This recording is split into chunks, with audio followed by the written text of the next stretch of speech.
అందరికీ నమస్కారం.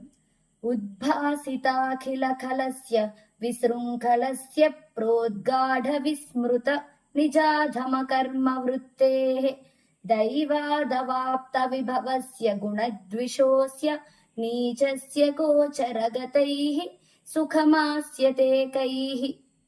అంటే దుష్టులకు పెత్తనాన్ని ఇచ్చేవాళ్ళు. అంటే ఇప్పుడు మనం ఈ పని అప్పచెప్తున్నాం అంటే ఇది ఎవరికి అప్పచెప్పాలి అనేది తెలియకుండా చెడ్డవాళ్ళకి పని అప్పచెప్తే ఏమవుతుంది? ఆ పనంతా కూడా అది చెడ్డగా అయ్యేలాగే అతను ప్రేరేపిస్తాడు. అలా దుష్టులకు పనిని అప్పచెప్పేవారు.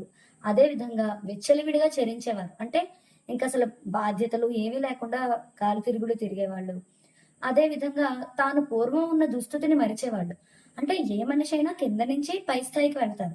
అలా అని మనం ఇప్పుడు ఎదిగిపోయాం కదా! మనం పై స్థాయికి వెళ్ళిపోయాం కదా! అని చెప్పి వాళ్ళు ఎక్కడి నుంచి పైకొచ్చారో ఆ రోజుల్ని ఆ స్థితిని మర్చిపోయి ప్రవర్తించేవాళ్ళు. అలాగే అదృష్టం వల్ల కొత్తగా సంపన్నుడైన వాడు. అంటే ఇప్పుడేదో లాటరీ తగిలి ఒక రూ. 1,00,00,000 వచ్చేసి నేను సంపద గలవాడిని, నాకు అదృష్టం వచ్చేసింది.